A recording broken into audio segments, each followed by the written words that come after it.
बहुत समय पहले की बात है। किनखनी नाम का एक राज्य था जहां एक अत्यंत शक्तिशाली और घमंडी राजा राज करता था। राजा महाबल। उसका महल सोने से जड़ा था। उसके सैनिक लाखों में थे और उसकी प्रजा उससे डरती थी। लेकिन राजा को खुद पर इतना घमंड था कि वह खुद को भगवान समझने लगा। राजा महाबल हर सुबह अपने दर्पण में खुद को देखता और कहता, इस धरती पर मुझसे महान कोई नहीं। उसने पूरे राज्य में अपने नाम के मंदिर बनवा दिए जहां लोग उसकी पूजा करने को मजबूर थे। राज्य के मंत्री और सैनिक केवल उसकी हाँ में हाँ मिलाते, क्योंकि सच बोलने की किसी में हिम्मत नहीं थी। राजा जनता से भारी कर वसूल करता, जिससे लोग भूखे मर रहे थे, लेकिन महल में नाच गाना चलता रहता। एक दिन एक बूढ़ा साधु उस राज्य में आया।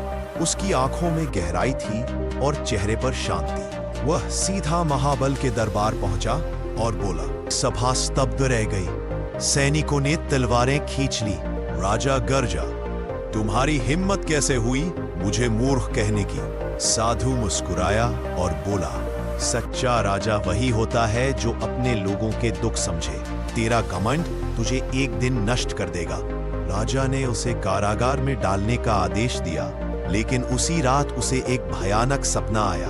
उसने देखा वह अकेला है, उसकी प्रजा विद्रोह कर रही है, महल जल रहा है और वह खुद एक जंगल में भटक रहा है। सुबह जब वह उठा, उसका शरीर कांप रहा था।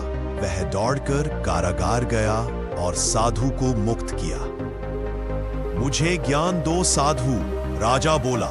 साधु ने कहा, पहले अपने कपड़े उतारो, गहने छोड़ो और आम जन की तरह जीवन जियो। राजा ने सब छोड़ दिया, सिंहासन, शान, वैभव। वह कई महीनों तक साधु के साथ रहा, खेतों में काम किया, भूखा सोया, गरीबों की सेवा की। धीरे धीरे उसके घमंड की दीवारें टूटती गई। उसे एहसास हुआ, एक सच्चे राजा की ताकत उसकी नम्रता में होती है, ना कि उसके सिंहासन में।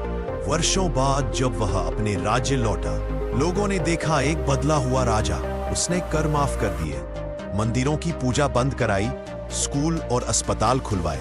अब लोग डर से नहीं, प्रेम से उसका नाम लेते थे। उस दिन से उसे राजा महाज्ञानी कहा जाने लगा। और वह साधु, वह कहीं चला गया जैसे वह सिर्फ राजा को बदलने आया था। असीख, अहंकार इंसान को राजा से भिखारी बना सकता है और विनम्रता भिखारी को भगवान बना देती है।